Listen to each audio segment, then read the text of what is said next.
time didn't stop for anyone, not even for love. The second year of university brought new challenges for both Ethan and Lila. What used to be simple morning coffees, late night talks, shared sunsets became rare luxuries.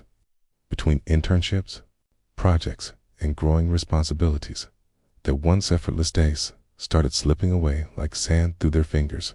Ethan had secured an internship at one of the city's top architecture firms, an opportunity he had dreamed of since his first day on campus. It was intense, competitive, and consuming. He loved every part of it, but it left him exhausted. Most nights, he came home long after midnight, covered in graphite and half asleep on his feet.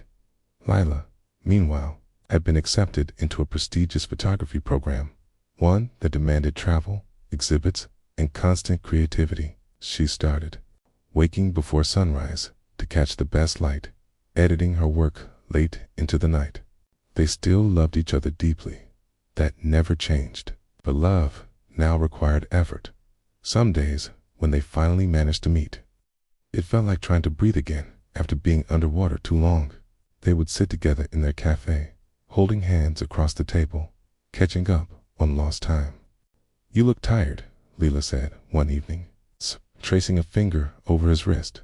"So do you," Ethan replied, smiling faintly. "Guess we're both chasing big dreams, huh?" She nodded. "Yeah, but sometimes I just want to stop chasing for a while. Just exist. With you." He squeezed her hand. "We will. Soon. Promise. Promise." They smiled at each other, but both knew life didn't always wait for promises. One Friday night, Lila called him after her exhibit. Her voice was soft but heavy. "You couldn't come." Ethan sat in the office, blueprints spread out before him, his voice cracked with guilt. "I tried, Lila. I really did. Then asked me to stay late again." "I know," she interrupted, trying not to sound disappointed. "It's just, I looked for you. Every time someone walked in, I thought it might be you." Silence hung between them. "I'm sorry," he whispered. "I know you are," she said quietly. "I just miss you, Ethan." He closed his eyes, resting his forehead against the table. "I miss you too." After that night, they both realized something. Love wasn't disappearing. It was just changing shape. It was learning to exist in the gaps between moments, in the texts sent at midnight, in the calls made half asleep, in the quiet belief that they were still each other's home, even when they couldn't always be together. Months passed, seasons changed, and slowly they adjusted. Lila started visiting him at his office during breaks, leaving little Polaroid photos on his desk, a cup of coffee, a sunrise, a self-portrait with a note that read, "Tall, forget to look up sometimes." Ethan started leaving notes in her bag, sketches of her, drawings of little things she loved. It wasn't grand, quote, it was love, real and steady. One Sunday, after weeks of barely seeing each other, Ethan showed up at her apartment with takeout boxes and tired eyes. Lila opened the door and stared at him. "Surprise?" "I have the night off," said simply. Without a word, she threw her arms around him. They spent the night on the couch, eating noodles and watching old movies, laughing until they cried. It wasn't fancy or planned. It was everything they needed. As the credits rolled, Lila leaned against his chest. "Do you ever wonder if love is supposed to be easy?" He thought for a moment. "Maybe it's not supposed to be easy," he said softly. "Maybe it's supposed to be worth it." She smiled, half asleep. "Then it's definitely worth it." He kissed her forehead, whispering, "Always." The following months brought new turning points. Ethan's internship turned into a full-time offer after graduation. Lila's photography was gaining recognition. Her work was featured in a city magazine. Her professor hinted at an opportunity abroad. One night, she showed him the email. "They want me to go to Paris," she said, her voice trembling with excitement and fear. His heart lifted and sank at the same time. "Paris," he repeated. "That's amazing, Lila." She looked at him. "It's only 6 months, but I don't want to go if it means losing us." He held her hand tightly. You're not losing me. You're finding yourself, okay? And I'll be right here when you come back. Tears filled her eyes. You mean that? He nodded. Of course I do. We promised to never hold each other back. Remember? She smiled through her tears. You're the best thing that's ever happened to me, Ethan Miller. And you're the best thing that ever will, he whispered. The day she left for Paris, they met at the airport. The city outside was gray and rainy, but inside, everything felt warm and alive. Lila hugged him tightly, her voice muffled against his shoulder. 6 months, she said. Don't forget me. He laughed softly, though his chest ached. Impossible, Kay. As she pulled away, she reached into her bag and handed him a small envelope. Don't open this until you really miss me. He nodded, holding it like it was fragile. Deal.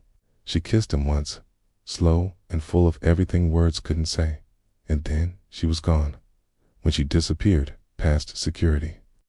Ethan stood there for a long time, staring at the empty hallway. He felt both proud and hollow, proud of her courage, hollow from the silence she left behind. That night, he sat in his apartment, surrounded by her photos, her laughter echoing in his mind. Finally, he opened the envelope. Inside was a single Polaroid. It was of the two of them sitting by the riverbank, the same spot where she had confessed her feelings. On the back, in her handwriting, it said, "Don't let the distance scare you. Love doesn't fade. It waits." He smiled, tears stinging his eyes. And so he waited for 6 months. They lived in different worlds, but shared the same heartbeat. Their calls were filled with laughter, longing, and dreams of what they'd do when she came back. Ethan worked harder than ever, building not just buildings, but a future, one that had her in it. And Lila, across the ocean, took photos that made people stop and feel something. But no matter how beautiful Paris was, every sunset reminded her of him. When she returned, she didn't tell him in advance. She just showed up at the cafe, camera around her neck, and found him sitting by the window. Same place, same cup of coffee, same quiet smile. He looked up, stunned. For a second, he didn't believe his eyes. Then he stood, almost knocking his chair over. "You're back," he breathed. "I told you love waits," she whispered. He ran to her, wrapping her in his arms, and the world outside disappeared. For a moment, everything was just like before, only better, because they had survived the distance, the doubts, and the time apart. And in that embrace, under the city's golden morning light, they knew real love doesn't fade. It grows, even when you're miles apart. Love, it turned out, wasn't like in the movies. It wasn't grand gestures or dramatic confessions. For Ethan and Lila, love was quieter, made of shared coffees, exchanged glances, and late-night talks that made the world disappear after that night under the streetlight. Something shifted between them. The next morning, everything felt both familiar and new. They still walked to class together, still teased each other the same way. But there was a softness now, a lingering touch. A look that said, "I see you even in silence." Lila couldn't stop smiling that morning. She sat in her photography lecture, pretending to take notes. But her mind replayed the moment they had finally confessed their feelings. Ethan, on the other hand, tried to focus on his architecture assignment. But every line he drew seemed to curve into the shape of her smile. After classes, they met at the cafe, their cafe by the window, where it had all begun. Ethan had already ordered her favorite drink, the way she liked it. Extra cream, a hint of cinnamon. She took a sip and smiled. "You remember?" "I remember everything," he said softly. Their days started blending together in the best way. Study sessions turned into laughter, walks turned into hand-holding, and nights were filled with quiet phone calls that lasted until one of them fell asleep mid-sentence. Sometimes they would sit on the campus rooftop, watching the city lights flicker below. Lila would rest her head on his shoulder while Ethan talked about his future projects, skyscrapers that would touch the clouds, bridges that would connect hearts. She loved listening to him dream. "You always sound so sure," she said one night. He smiled faintly. "That's because you make me feel like I can do anything." She looked at him then, eyes soft. "You already can, Ethan. You just don't see how amazing you are." Okay. And in moments like that, love didn't need to be said. It was there, glowing quietly between them. But real life, even in its sweetest chapters, always has its tests. As the semester went on, Ethan's workload increased. The architecture program was demanding long nights, group projects, tight deadlines. Lila understood, but she missed him. Sometimes he'd cancel their evening plans to stay at the studio. And though she said it was fine, she often walked home alone, scrolling through their photos to feel close to him. One night, after another canceled dinner, she sat in her room editing pictures from her last photo shoot. Her phone buzzed with a message from Ethan, still at the studio. "Don't wait up. I'll call you later," she typed back. "It's okay. Just don't forget to eat." But when she hit send, her chest felt heavier than she wanted to admit. The next day, she showed up at his studio with 2 cups of coffee and a box of donuts. He was hunched over his desk, surrounded by sketches and crumpled papers. His eyes were tired, but focused. "Thought you might need a break," she said gently. He looked up, surprised, then smiled in relief. "You're an angel." She sat beside him, passing him a donut. "You're working too hard," he laughed softly. "Says the girl who once stayed up 3 nights editing photos." "Touché," she admitted, "but still, you have to breathe sometimes." He looked at her then, really looked, and realized how much he had missed her. He reached out, brushing a strand of hair from her face. "You make everything better. You know that? Then don't forget me when you're building your fancy skyscrapers," she said playfully, but her eyes held a trace of sadness. "Never," he promised. "You're part of everything I build." Her heart melted, and she leaned her head on his shoulder.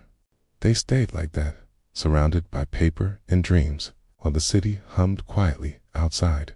But as weeks passed, distance between them began to stretch, not in feeling, but in time. Ethan's final project consumed most of his hours. Lila had her own commitments to a photography internship that demanded early mornings and long days. They still texted, still called, but sometimes it wasn't enough.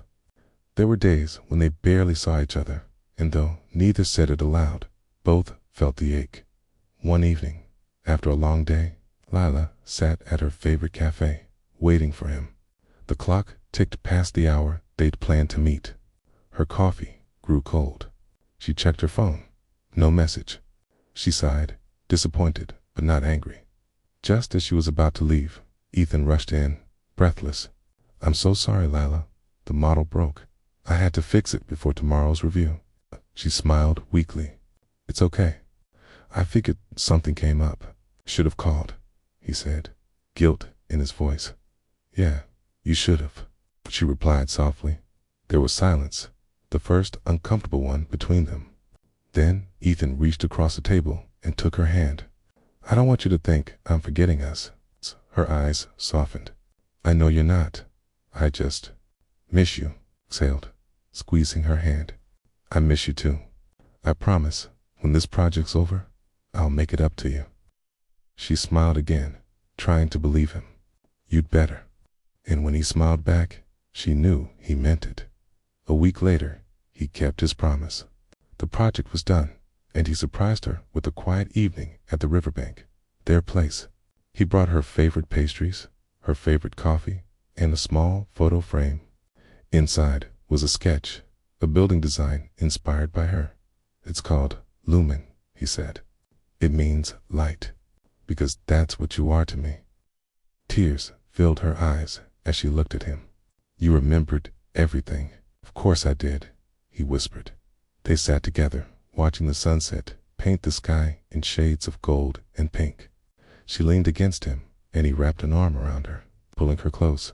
"I think," she said softly, "this is my favorite place in the world, because of the view." he teased. Because of you. The next few weeks were blissful, simple, content, full of warmth. They didn't need grand plans. Just being together was enough. Sometimes they cooked dinner in her apartment and laughed when they burned the food. Sometimes they stayed up talking about everything and nothing. Lila often photographed those little moments, his hands covered in paint from his models, his sleepy smile in the morning, the way he looked at her when she wasn't watching. And Ethan, though he rarely said it, was always sketching little pieces of their life together. They were young, in love, and learning how to balance it all: dreams, ambitions, and each other. There were moments of frustration, sure, but love always found a way to bring them back. One night, as they lay on the rooftop again, Lila looked up at the stars and whispered, "Do you think it's possible for something to stay this perfect forever?" Ethan turned to her, brushing his fingers over her hand. "Maybe not perfect," he said softly, "but real, yes. And real is better." She smiled, letting his words sink into her heart.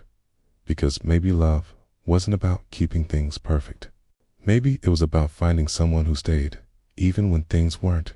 And as the stars shimmered above them, they knew this was real.